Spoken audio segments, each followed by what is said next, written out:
Hello and welcome to another episode of Soul Nectar Show, that show where we talk about all things essence, where we gather around the campfire and we share our stories of connection to that which is bigger than us, to the divine, to the big mystery beyond the veil, to that greater force that runs through us and manufactures amazing events for us in our life and guides us along our path. And so I'm your host, Carrie Hummingbird. I love to lead these conversations and I love to help people to recognize the journey that they're on with their soul and to open up to more integration with their soul wisdom and to be in less resistance about taking that journey. And there's a lot of ins and outs of that. There's the subconscious realms, which has so much going on, your body and your mind, your heart, your spirit, your heart, everything. It's amazing.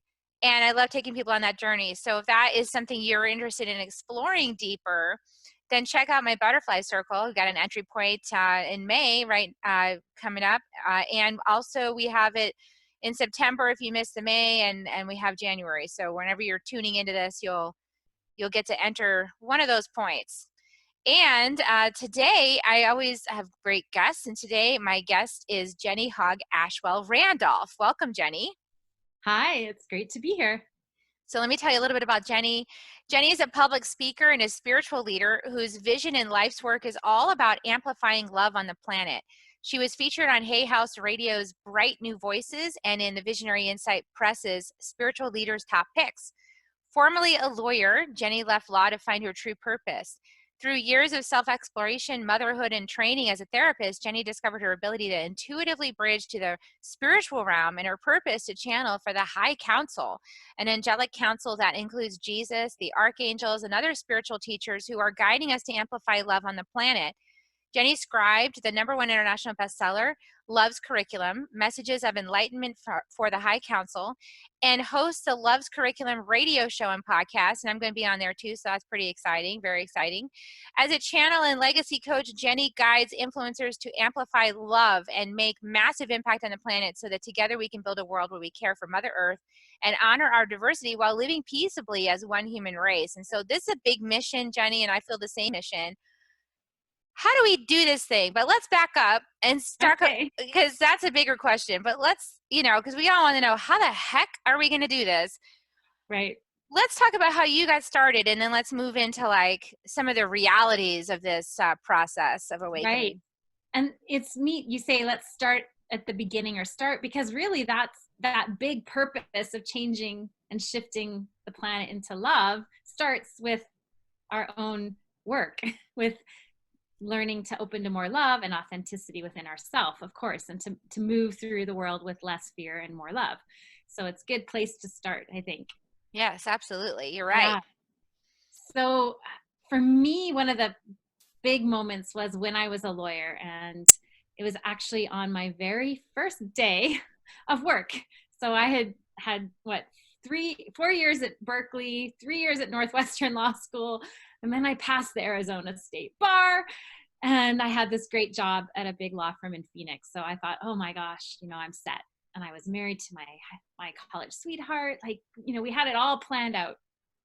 And on the very first day, I had orientation. They showed me my beautiful office, and I had a secretary. Like, this was amazing.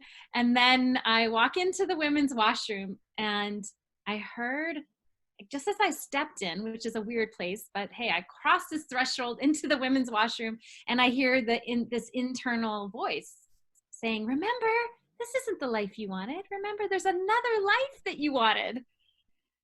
And it hit me. I could feel it. I went, oh shit. Like, Oops. Is that right? And I remember looking in the mirror going, oh my God, it is right. Like, I didn't want to, this is not what I wanted. And I want to be a mom. And as a lawyer, that's a really hard thing to do, because you have to work a lot. And if you do the mommy track, you screw yourself of being a partner, and you still work 4 days a week. Like, it was not an environment for that. And there was just some deeper meaning I had lost. So I thought it felt like my soul, the guide, saying, remember. And so that wake up call was really a turning point for me, turning inward. So I decided, okay, I got to figure out what is what is that life? Because I knew it wasn't being a lawyer, but I didn't really know what it looked like. And I had built so much of my life, like all this identity, married, lawyer, this plan. And so I dove into personal development.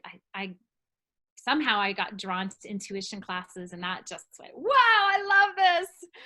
So working with angels, learning about Reiki, all of that kind of stuff. So I was doing that on the side while during the day I was lawyer. And on the side, I was discovering all of that journey of, oh, you have a heart you can listen to. Because I had gotten really good at listening to my head, what made sense, what other people thought I should do.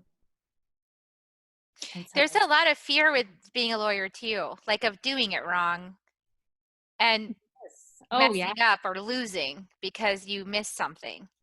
Oh, yeah. You're under constant, it's, it was kind of like being in a sorority or fraternity again, in a way.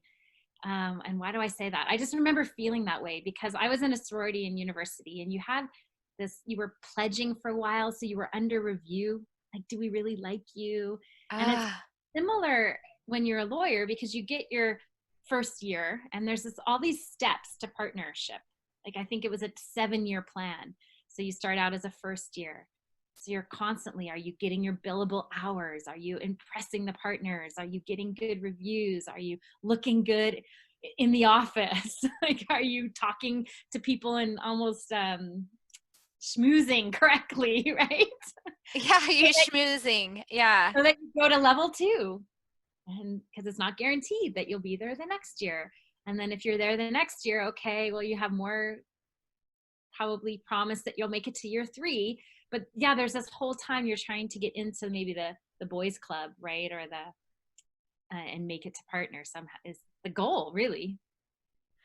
You know what's interesting to me is that your guides on the very first day, it was sort of like, don't get seduced by the trappings. Yeah, very much so. And it felt like they saved me, because if I had continued down that path, I think we all have our soul that wants to be who it's meant to be here, and when we're not living truly to that, it can lead to tragedy, to death even. Like, there was a sense that if I hadn't gotten out, that, like, I would not have thrived. Something would have gotten me, or I would have been in an accident, or disease, or it would have been dis-ease, like saying no to what you're really here to do for too long. And perhaps some of the listeners have had that experience. We hear of where a tragedy has to hit you so that you listen. So I was glad I didn't have to face that. I listened that first day. The first day, it's amazing you got such a clear message. You know, sometimes I think we're also given tasks that are really challenging to build our sort of inner muscle about handling challenging situations. Because let's face it, like even with our purpose right now, this isn't, I just don't feel in my purpose that this is all like honeybees and wonderful things. Like No, it's not. bees sting, you know, like Totally. I actually did this spread because one of the things I'm working on is healing the mother wound. And I know that you understand, I think, some of this, like with being a mother, like just the generational patterns that we're breaking and the patterns within ourselves are trying to bring new energy in. And I was trying to understand, like, what is this, what's the wheel I've been operating on, you know, and what's the true wheel? And the true wheel is like peacemaker, you know, making peace of conflict is the Mm-hmm. mother. Like the mother's basically that in most cases, like is the peacemaker. Well, in order to be the peacemaker, it means you feel all the conflict. Like you can't not feel the conflict and bring peace to it. So there's this way of Mm-hmm. feeling and perceiving all that stuff and then trying to bring it into harmony with with the family tree and bring everybody in line to it. But it doesn't always work that way, and then it's very, it's a frustrating little circle I found I was on. And anyway, we don't need to go all the way deep into that, Mm-hmm. but I think that, you know, in our lives, like our path to purpose isn't going to be like this smooth sailing ship Correct. necessarily. Yeah. It's got bumps in it. It's got Yeah. initiations. It's got, Oh yeah. Oh so yeah. I'm still going through them. yeah, talk about that a little bit. Sure. And I think it's also knowing, so there was nothing wrong with that I became a lawyer. Like it was all part of it. It's all my favorite teacher who we lost this year, Ram Dass, he would say it's all grist for the mill. Like it's all fuel for your awakening, and you can only be where you're at and waking up where you're at. And there's purpose to it. There's always. So and I, of course, like when I got that wake up call, it's like, oh shit, like that's bad news in a way. Like, oh my God, I've put all this time and money and now I got to work at this, and am I going to leave or not? And it took 3 years before I actually walked out. So, and I also got divorced in that time, realized my marriage was verbally abusive. And that was like terrible news to like wake up to that. Like, oh my gosh, this isn't the dream I had planned. So for me, it's been a constant facing what's right in front of me and true versus what I dreamed it would be. Yeah, the dreaming, the rose-colored glasses. I often call it that. Yeah. Yes. And I think it's human to do that. So I think we're going to find ourselves a lot of the time going, oh, shit, redirection, or you heal something and you move forward. And then there's another layer that has to show up. It has to hit us. And just like, yes, there'll be road bumps. I say it's not like a yellow brick road, like, oh, I know my purpose and now I just got to step on this thing that's laid out and it's so beautiful. And but of course, even for Dorothy, there were flying monkeys and there were scary things that happened. But what I found is it's not even, you don't even know what your next step is. Like, you just know what's in front of you. Then you ask for the next step. And then you ask for the next one. And so it's a constant, and when things show up that you might say, ooh, is that part of this dragon now that's in front of me? Well, it is. Like you said, it's the road is not just all sparkly and laid out. It yeah, and it makes us stronger and we heal, and that's part of the process of opening to love, of amplifying love. Is we have to face the shadows and grow our courage muscles. Courage muscles. Oh, I like that. Facing the shadow. Yeah. So, so actually, like when you went into your office that first day and you got that message, it hit you really hard because it was like truth. Like, oh, this is an illusion. It's a facade. It's a system. It's a structure that it doesn't serve my growth, like as a soul. Like I'm Yeah. here, but it's not, it's, I think we get caught up in accepting systems the way they are because they seem like they're good for us, or that because everybody else is doing it, so it seems like Mm-hmm. that's the pathway to success. But then if you and you don't heed the wake up call, then you keep going down this path, and eventually you realize there's is no substance to it. Like it's a total mirage. Like Yes. it's a mirage. It doesn't lead to fulfillment.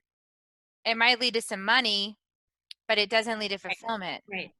And for someone else, it could be that being a badass lawyer is the true purpose, because there's a lot of light that can be brought, right? A lot of change, a lot of reform, a lot of it was not mine.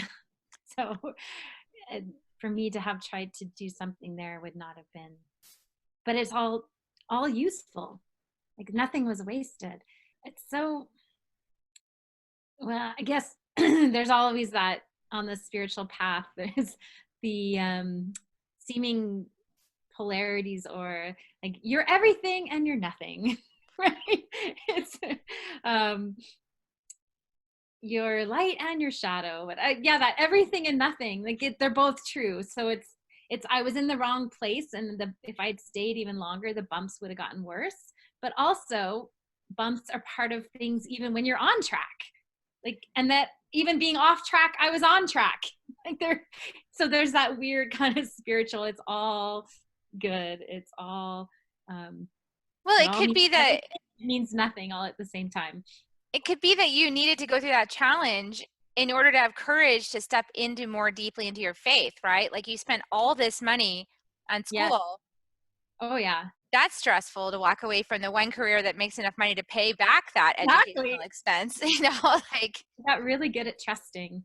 which helps me now guide others, right? Because I'm helping other people on that path of stepping into really serving what's their highest calling and listening each step of the way. So when you hit those places of, this isn't working, or I don't know what to do, again, asking for guidance, trusting, learning to step, and that each time you step, something more will be revealed. So having done that many times in my life over the last 20 years, I feel I can hold others' hands and really get it. Like, I get it. I get that it's hard to trust, and you don't know the answer right now, but we can ask, and you can be guided, and you can trust, and it'll be made clear as you go along. The thing that's interesting about law is that when there's lawyers, the lawyers are advocating for one side. So it's all like lawyer advocating one side, other lawyer advocating the other side. And then mediation, though, is really much more what a spiritual mentor is doing, is mediation. It's like mediation of the parts, mediation of the reconciliation of the different points of view into one. Yeah, within So ourselves. even within ourselves. So talk a little bit about like your reconciliation process. Right, integrating really the parts. Yeah, and that is a difference, because it's really about loving and accepting everything that comes up, the shadow, the light, where you're right, in law it's one side versus the other. And yeah, not really set up for truth is what I kind of got from it. It's Whoever makes the better argument, right? Whoever like the loophole. And by the time it got to a trial, I really felt like I couldn't trust either side, because really you probably could have worked this out earlier if either side was being more true, even somehow. So it always felt like there was something fishy going on by the time if you got that far.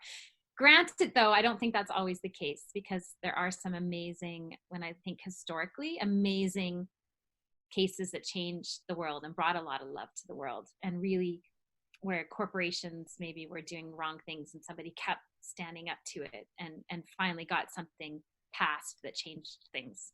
So I think that can be the case. I'm not totally cynical to the process, but a lot of what I saw was didn't really feel like we we're going for the truth. So within ourselves, it isn't about being controversial between, we have to lovingly accept it all. And that loving awareness, that's what we talked about earlier, where you have to start, when you want to bring love to the world, it starts within you. And so judging ourselves, being critical, all of that, which most of us get really good at, and I call it the ego voice that wants you to think you're no good. We're always constantly in relationship with that. Just like you said, when we go on our path, it doesn't suddenly get all bright and shiny, but there's going to be bumps. And you're also going to have that nagging ego along as your journey mate the whole damn time. Just go away. It's going, oh, are you sure? And you're not really going to do this. And I don't know, it's scary. And so it's a process of learning to navigate that with love too. Like, okay, the journey's going to be bumpy. I'm going to have this critic coming along with me. Can I just love that? And can I love myself when I'm pissed off about the journey? Can I love myself and accept myself when I'm feeling really joyful? And just, again, that's like the overriding principle. Like, we're in this world of duality. And so if we can have that presence of love no matter what's going on, which is really the truth, that there's only love. That I think of A Course in Miracles, right? That fear doesn't even really exist. Although we definitely experience it. We see it from our certain perspectives. Yeah, and I think that we might see it, but we might also cover it up, like from ourselves, not wanting to face it or not want to deal with it, or what's wrong with me? I thought, I'm meditating, I'm doing all this good work. mantraing over the bad feelings. Right. No, I just did a video last week about we need to move anger and frustration. Like, you're gonna get angry, you're human, you're gonna feel anger and frustration. So just express it in a healthy way. Scream into a pillow, put some loud music on, but not trying to ease it. Don't pacify it. Let it come out in a healthy way. And then it just, everything moves right into flow again, is what I find. Because trying to push the anger away or pacify it, to say, I shouldn't be angry, I should be Because peaceful. I'm spiritual. Because I'm supposed to be filled up with love. I was so frustrated. I was listening to politics and the impeachment, and then something was going on with my printer, and this guy needed a form again, and I'm like, are you serious? I just sent it to you. And my son said, Mom, do you want to go yell into the pillow? Because I trained my kids this way, right? Like, let's express it. And so I did for like 10 seconds, and then I felt energized, because passion and fear are not fear. Anger and passion are the same, a lot of the same in the body. So when we're trying to repress our anger, we repress our passion. So if you express it in a healthy way, like scream at a pillow, not a person, it frees up that energy of flow, insight, passion, movement. It brings peace because you kind of got it out. You're like, oh, now I can actually feel more peaceful. I'm not trying to feel more peaceful. Yeah, and you're acknowledging this part of you. Like I've recently, yesterday actually, became aware of a part of me that was really feeling frustrated and Yeah. angry that it never fucking ends. Yeah. Yeah. Like it just like it never like that is just what it kept being repeated. It never fucking ends. It never fucking ends. It was like this new mantra, and like this anger was coming out of me, and a mantra was coming out like it never fucking ends. And even if you want to get out, you can't, because if you end prematurely, then they'll bring you right back in and do it. Come right There's back. I no know. escape. There's no And it's just like, so it's maddening, actually. It's maddening to be mm-hmm. here and not be able to really go and leave. Like there's no escape. Yeah. And so just being in love with that, not in love with it, but allowing yourself to be present and to just hold yourself there. Yeah, What I so find. I really heard that voice clearly when she screamed it from my mouth for, Yeah. 10 minutes. Yeah. And then did you Like, feel wow. better, shifted I felt afterwards? well, I felt myself going into it almost like it was consuming me for a little while, Mm-hmm. and like it was just like a rage, like a big fire that was just like consuming me, and it was just coming out. And then after that there was just some numbness, and then after that there was some tears. Yeah. I just went into the bath and I just sat, and then my husband came in a little while later and was like, "So did you get it all out?" And I was like, but it was a lot around motherhood. It was a lot around, I don't know, it was a lot of things. It was a combination of things. It was like, as a spiritual mentor, I don't know if you experienced this, but like there's this drive to be better, like every day. There's this drive to like to be aware of everything. So you have to have all this Mm-hmm. awareness, and then they have awareness of the thing, and then treat it appropriately when it Right. arises, and then to find the most loving way to be in harmony with all of it. Yeah. And Yeah. it's so much pressure sometimes that like, It, because if you don't act in accordance with the highest way you could, then later on there's like this judgment you were talking about. Like mm-hmm. you can be like, oh man, like I see where I went wrong there. Yeah. Well, it's like the ego comes in and grabs onto our spiritual, like it's always trying to sneak in the back door. So suddenly you're not doing spirituality right. See, you can't even do that right. Yeah, and mine was also being a mother, so it was like, Right. and it was just feeling frustrated. Like there's this recurrent theme of like not feeling respected, honored,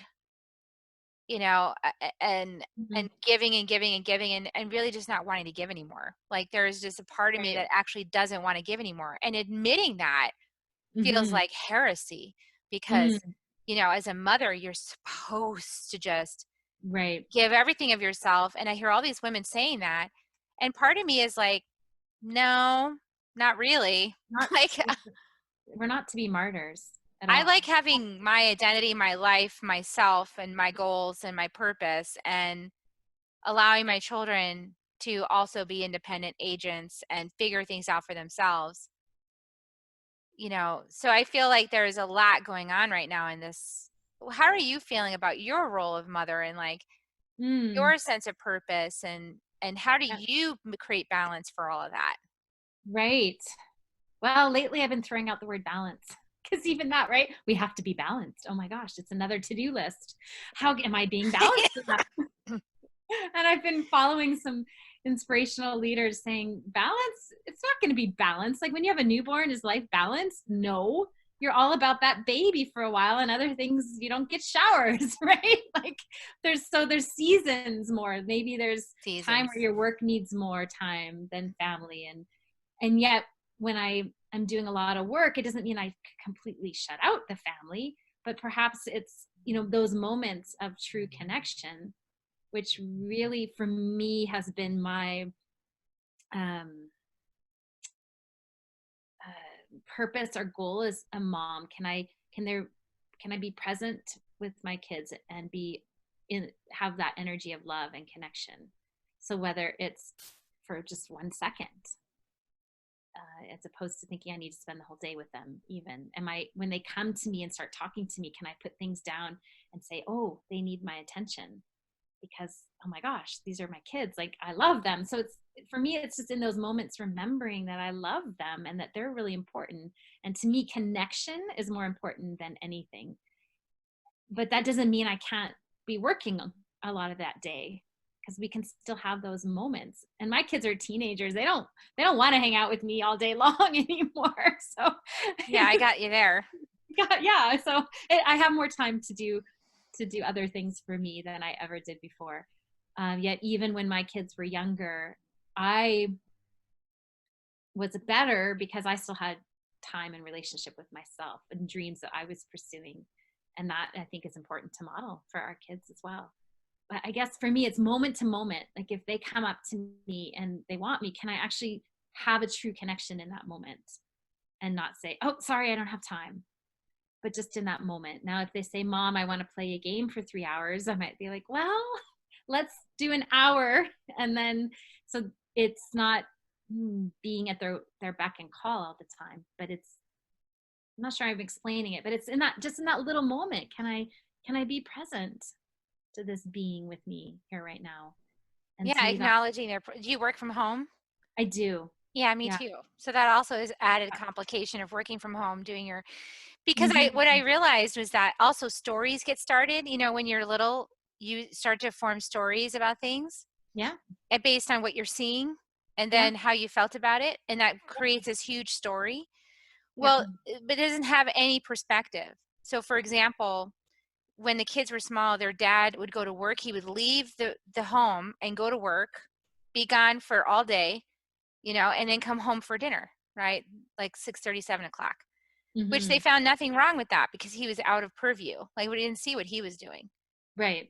But I worked from home and I had a nanny for like the first 3 years, each of their lives. And then after that, like, we had activities for them and things like, preschool, and then they would go and then Right. they would come home.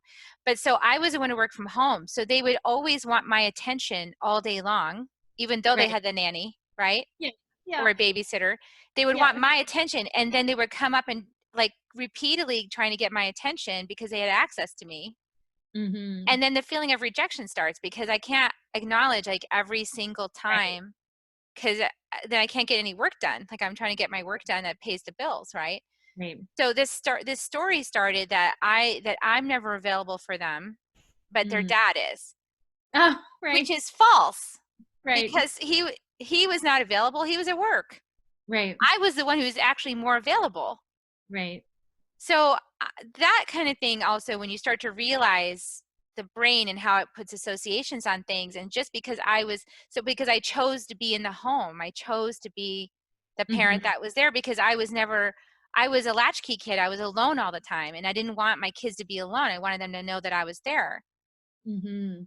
But then I didn't anticipate this little side effect, which has Well, turned I out to think be not a very small side effect. So I think that's part of it. No matter what we do, they're going to make up stories they and are. have their effect, because that's humanity. Like that's our human experience.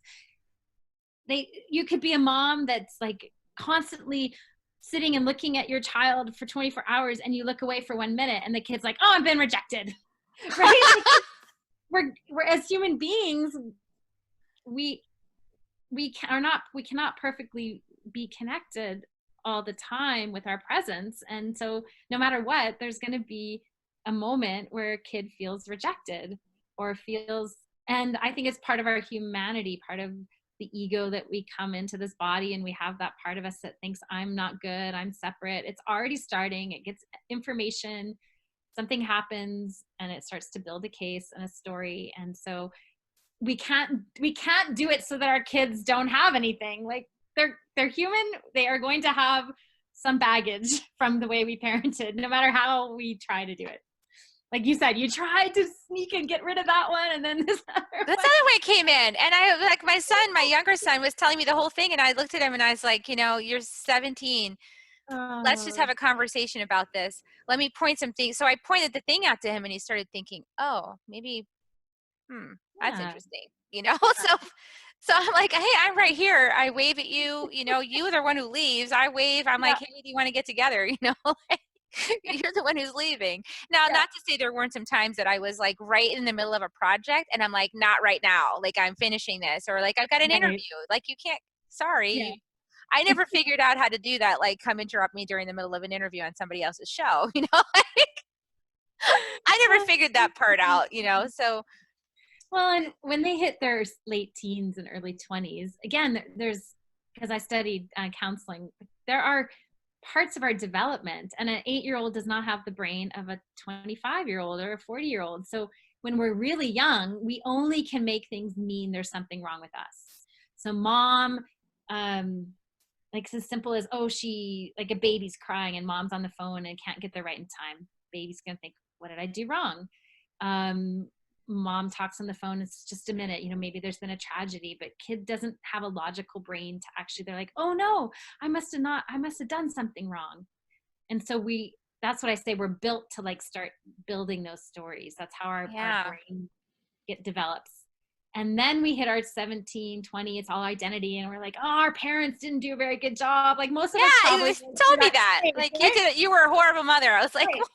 Because you're backing away and you got to make your way in the world. So we start being really analytical of our childhood. And then hopefully you get therapy or support or a book says, oh, I made up stories like all human beings do. And now I get to choose as an adult, what is it serving me or not? And that's the journey I hope all of us go on. That's part of the spiritual path. I think we have to look at, what stories did I make up about the world? Like, for me, it was, I don't belong and I have to change who I am to fit in. And so we moved when I was 10. My parents said, oh, we're moving across the country, right in the middle of grade 5, or 5th grade, as we say. I was in California at the time, but I've been in Canada for 20 years. So we say grade 5 here. So I was in 5th grade, and I went from a school where they had a whole gifted education class, because back in the 70s, they would test kids. I'm not sure if they still really do it that way. And they had developed this whole classroom of the gifted education kids. And we all were like nerds. We love school. So we're like, give us brain teasers. This is awesome. And so I really felt like I found my tribe, right? Like, this is awesome. And then we moved to this tiny school in Virginia. So California to Virginia. Virginia's different. East Coast has a different feel. We were pretty liberal where I grew up in California. We had a hot tub, skinny dipping hot tub parties my parents threw, like, it was the late 60s, early liberal. 70s Yeah. in California, not happening in Virginia. So we moved to this little tiny rural town, and they didn't have enough resources or kids to have a class for the gifted kids. So instead, there were 5 of us out of the whole school who would get pulled out once a week or so and go into the special class. And instantly I was like, oh, this is not good. Like, there was that energy of, oh, smarty pants, oh, you're going to that special class, oh, you're different than everybody, oh, you like to go do that, aren't you strange, aren't you weird? So it was like, oh, damn, okay, this isn't working. I don't like this feeling of being different and teased. And So it was a decision, like even a kid pulling the chair out from under me, like just, feeling targeted, I guess, a little bit. Yeah, And targeted. so, yeah, I made a decision like this. I don't like this feeling. So I'm going to somehow fit in with the popular kids. Now, I'll still be smart, but if I fit in, then it's okay, right? Because then they can't tease me. So I won't talk about that. I'll kind of just do that on the side. Still do well in school, but I'm gonna like what they like, go along with what they want to do, all that kind of become a chameleon, and just lost more and more. Who am I? What do I like? Who do I like to hang out with? Where do I actually feel like I'm natural? Like I think in that grade 5 class in California, I felt natural. I could just be me and it was cool. And now it was like, oh no, I have to adapt. I have to change who I am and hide who I really am. And that is a lot of the reason why I became a lawyer. Because I wasn't listening to, I wanted, the You were friends, schmoozing. yeah, I was like, oh, this boy, I'm going to date him. And now I'm going to like his friends. And so I got externally focused and lost who I was. So it's been a process of coming out. I like to say, like, coming out as a channel. Like that was scary. Talk about, weren't you saying, somebody was saying about, oh, that was a conversation we had off air. Oh, that's okay. Off air. Yeah, no, it's really awkward coming out as a channel. Like when I came out as a channel, I was like, oh, people are really going to think I'm weird now. I mean, I changed Yeah, I'm really not going to belong. hummingbird, already, and now I'm going to come out as a conscious channel, and they're going to think Yeah, I'm really weird. Yeah, it's a lot to come out with, isn't it? it is. Yeah. And then now I'm 48, 49. I'm coming out more, expressing with my sexuality, not being more fluid, not being straight. And so all of that, and being courageous enough to really express what's true there.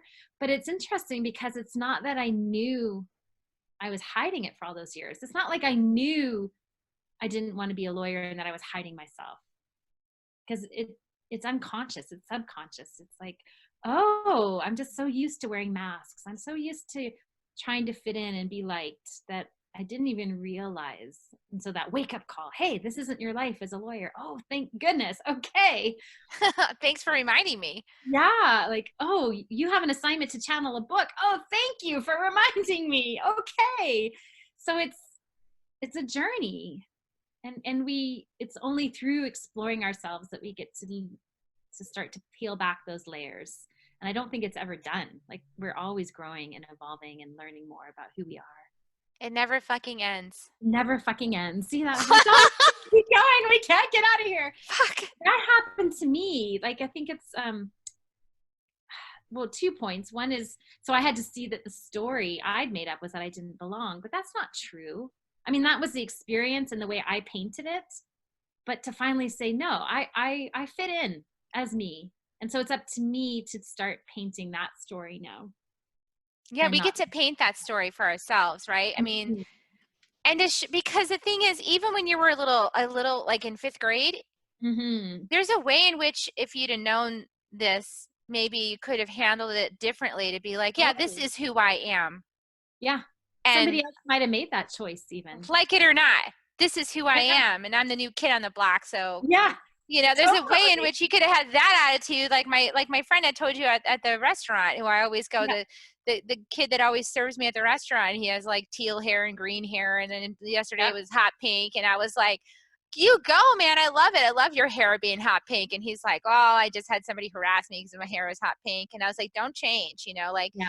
be you, because it's so pure. Like this, the purity of the light when someone is being themselves, being authentic. It's like Yes. a beautiful, it's just open. It's pure. I don't know what other words to use. Yeah. Yeah. There's a light that shines. It's a journey home to ourselves, really.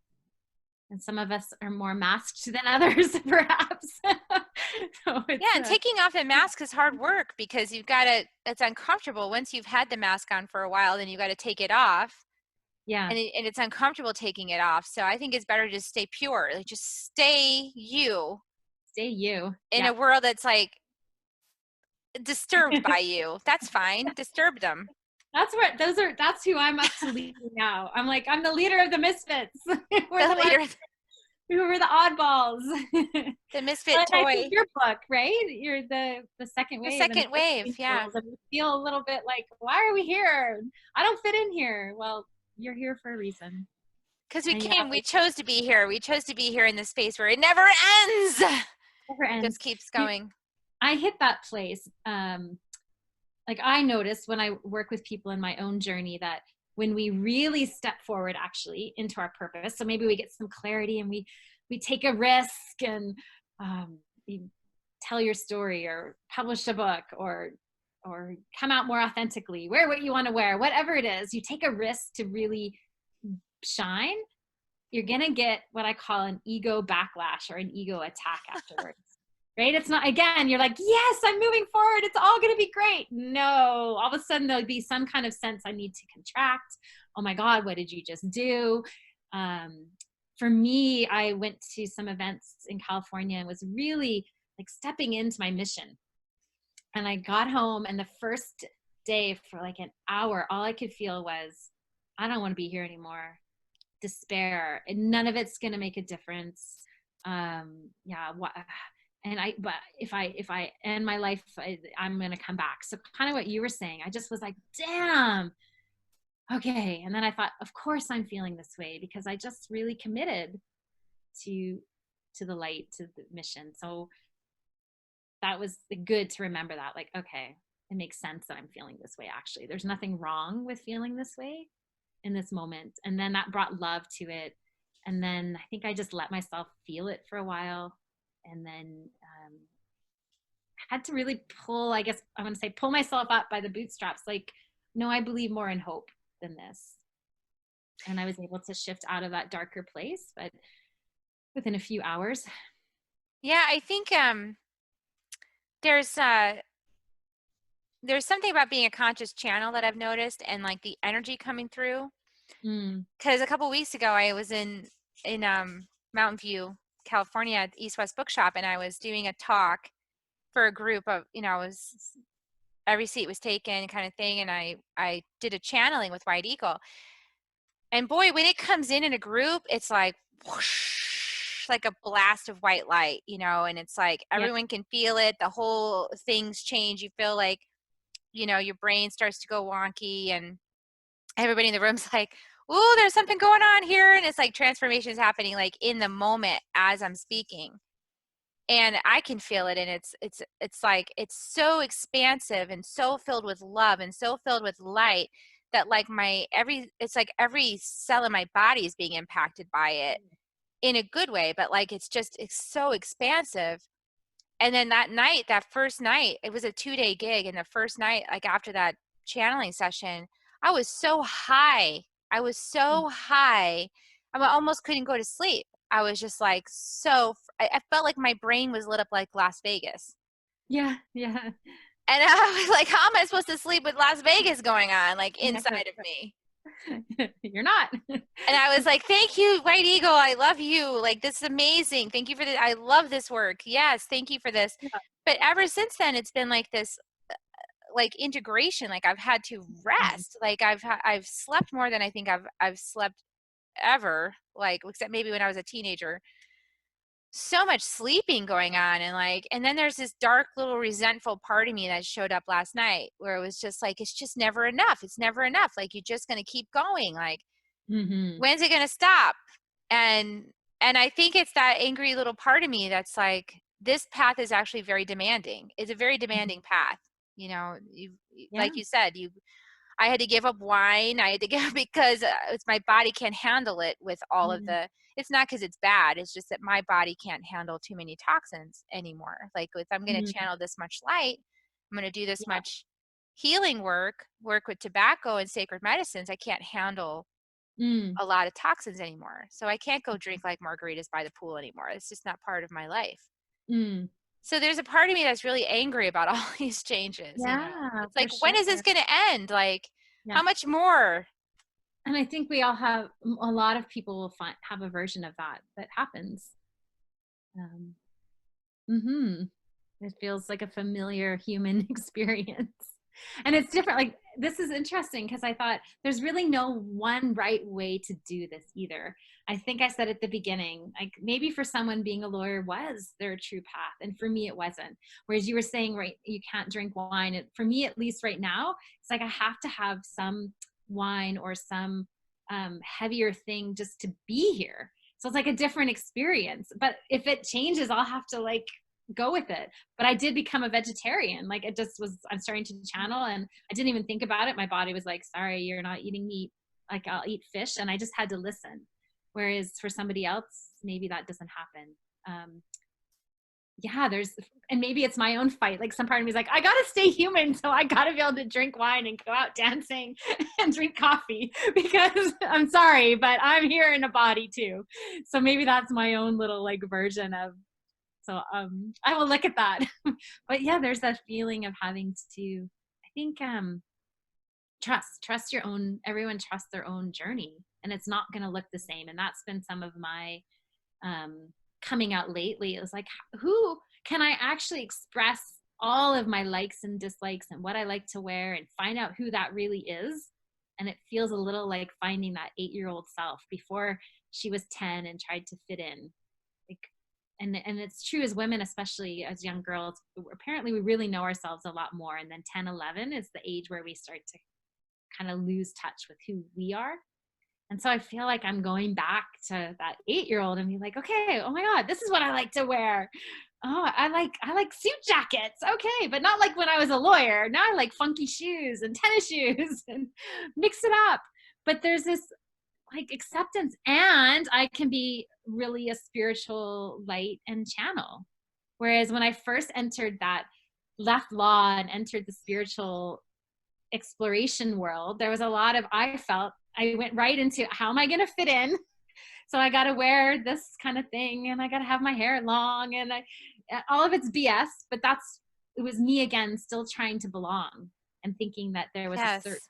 Mm-hmm. way you have to be like a lawyer, or you have to be a certain way to be a lawyer, or you have to be a certain way to be in a spiritual person, or You have a to be a mom. You certain have way to to be a be, mom or a light flexible worker. a certain way to be a mom, or oh, you have to be married to a man to be a mom. Like, you know, we're breaking all those molds. Two women can be parents, two men can be parents. So I think that excites me because it's so much more inclusive, and it's saying every unique aspect is spiritual. We can't not be spiritual. Like, we're spiritual beings. I think Wayne Dyer used to say that. People be like, I'm not spiritual, Wayne. Sorry, good luck with that. But you know, you have a spirit in a body, whether you are aware of it or not, which makes you spiritual because that's our essence. So it's like we can't not be love. That is who we are. And so to trust, not there's some, again, it's that little bit of that higher duality. You are everything and you are nothing. Like you are just love. So however you are, the more we open to who we truly are, I think the more we feel that love or can express that love. Yeah, And we can't do anything with something we're not aware of. So if we, if we're stuffing our feelings and not looking at it, it's still there. Like I found out, it's still there. It's still that underlying current that's running, that's not being heard. So I gave it a chance to voice itself yesterday, and a lot of things came out about just the state of the planet and things that make me really yeah. angry. When like every time I see another forest demolish because some Yeah. fool wants to build more apartment buildings or more houses or more shopping, and I just think, where's the balance in that? Mm-hmm. When is it going to stop? It never fucking ends. Like, they will just basically just take every last tree and kill it in order to make a profit. Mm-hmm. So I get really angry about Mm-hmm. that, really angry about it. And then I don't know, it's like something happens, and what am I supposed to do about that? And I think it's that inertia of this step to take. It's the inertia of, like, how do you make it stop? Right. Like the indigenous women say, why don't you tell your men to stop? Because they'll stop if you tell them to stop. But Mm-hmm. as women, as Western women, we're not saying that. None of us are. We're all just complacently sitting around like, I don't have time to deal with that. Right. Meanwhile, it's raging underneath the surface, and there's a lot of things we need to say. Stop it. Yes. Stop doing that. Mm-hmm. And as specifically as women, that's we're being called to lead. Yeah. To step up and to say those things. And it happens, I think, from the pulpit or the stage. It happens from being a big voice, and it happens from the little ways we interact within our relationships and with all the men in our lives and as women. So it's always like micro and, what do you say, macro, or there's the little places in me that I need to look at. What does the forest represent in me? Where am I just killing the forest off in me? That's one really small way we can do that work, because it's showing our group consciousness that some part of our group consciousness thinks it's okay to just wipe everything out. So maybe it's showing the part of our mind, that ego part of our mind, that does want to kill off everything. And so when we can bring love and find that place in us, that where we have that instinct to just kill everything off or to use everything for profit, that's, I think, some really deep spiritual work that can help shift the consciousness and bring more light to the consciousness. And there's also a real need for a place where we get up at that microphone and say, stop. So, and it also happens in the way we're raising our kids and the way we interact with each other, and see each other. And so there's so many levels, I think, to the healing that needs to happen. And as spiritual, having been in the spiritual, I want to say, awakening world or spiritual growth, there, I think there was a way of complacency that happened. Like, I'll just do the internal work and I don't have to actually get up on stage and say stop. And I think we're being called to that spiritual activism, like actually, and Yes, that's that spiritual fire of the fire of like, this is not right. Like, that's a really powerful, needed energy. Well, I basically, my husband came in and I was still like in the tub and I was still feeling that voice. And he said, well, why don't you just let it out? So why don't you speak it out? And so I turned on the recording and I just let her speak this part of me.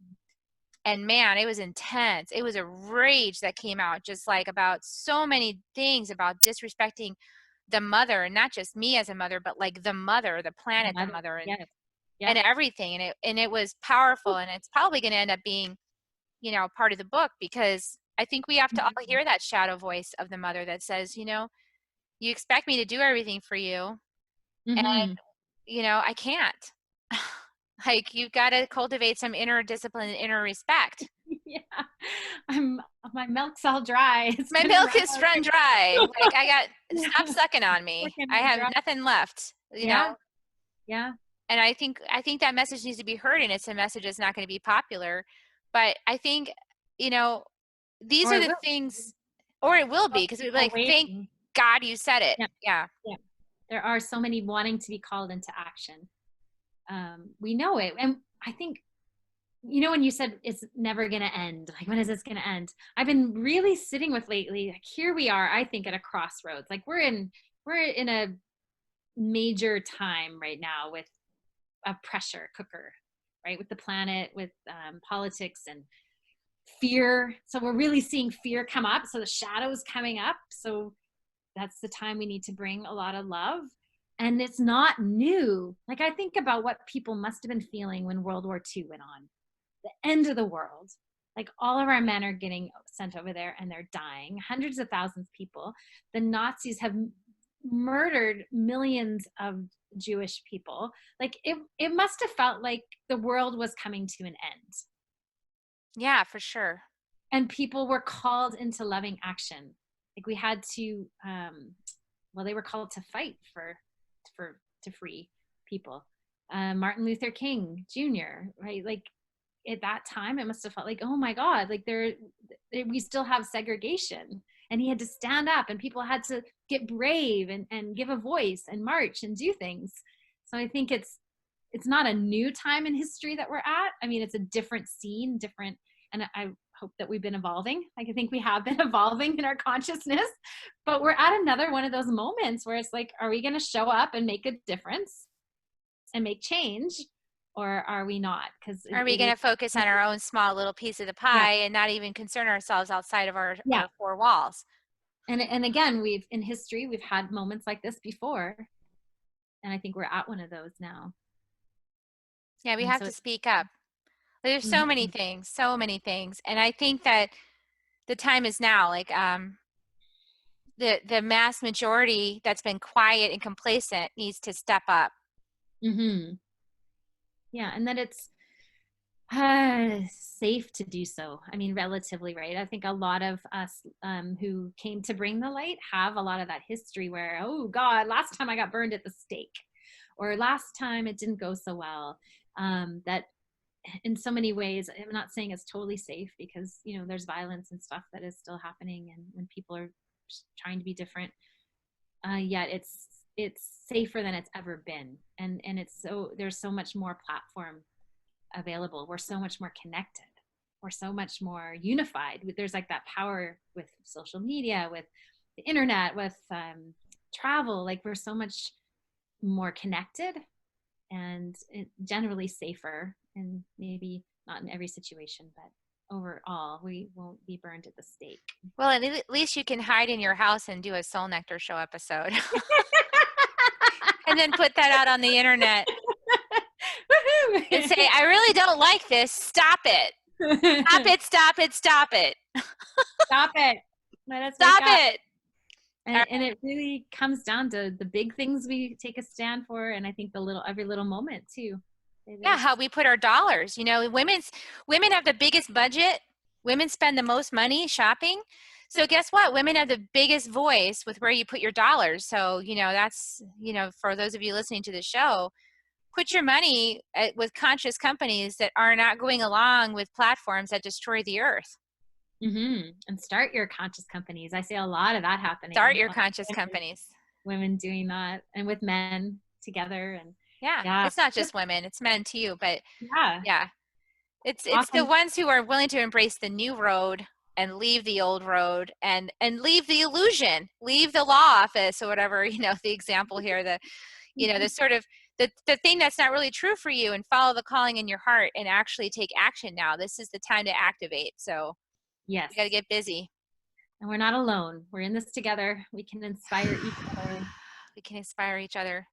Yeah. We So can yell you and scream actually, frustration together. yeah, we could. It's and beyond. Dang it. It's important, right? When we can share that with other people. We have to share the dark times too, because that brings light to it, brings connection. Yeah, that's why I always share on here. I just transparent because I figure, maybe people think, oh, Carrie Hummingbird, she's never angry. Oh, right. I wish Yeah, they could see the look on your face. that would be incorrect. Yes, you should talk to my husband, but he probably wouldn't say, he's too nice to say anything about it. But yeah, I'm a handful. Oh, So, well, you actually help people through this kind of thing. You help people to step out in their purpose and shine. totally. Yeah. Yes, yes, I do. So, as using the channeling and connecting to the spiritual realm to hook you up with your own divine soul team that's working with you from the spiritual realm, to know what your calling is, to know how to navigate the dark and find your way, and really about making that impact. What is your impact for good that you're here to make, from writing a book, telling your story, the way you parent, to starting a company, to being a stand, like where are you called to take a stand. So really about showing up now with what are you here to do as a light worker, as someone who cares and wants to make a difference. So And you yeah, have a free offer for everybody here too, I right? do. And it's called the Divine Leadership Guide, because to me we're all leading, right? When we choose to be conscious in our own life and the way we create groups and all of that, it's being in divine leadership.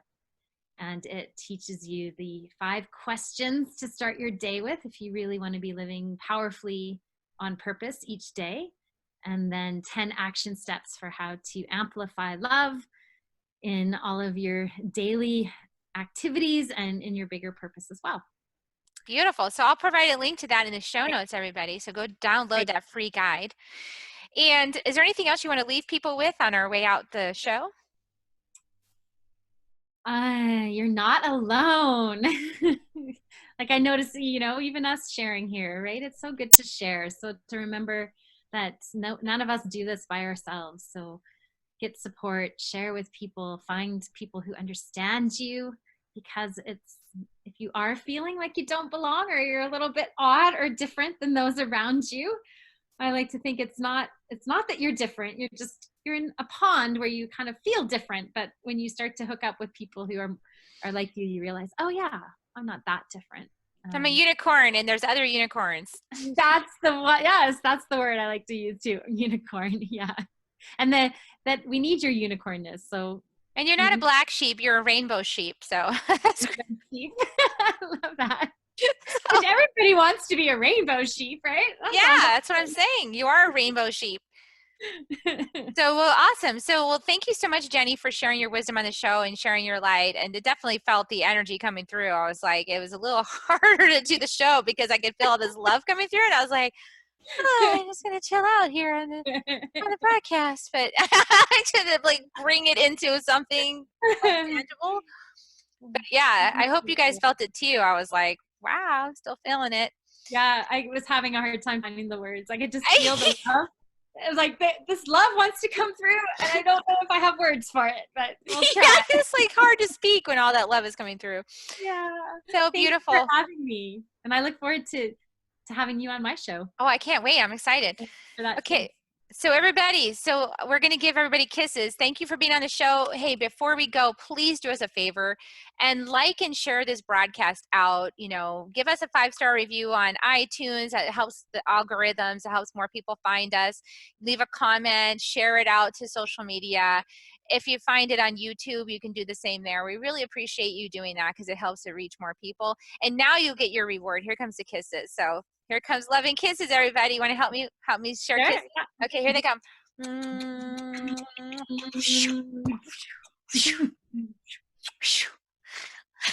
Love you guys. We'll see you next week on Soul Nectar. Bye for now.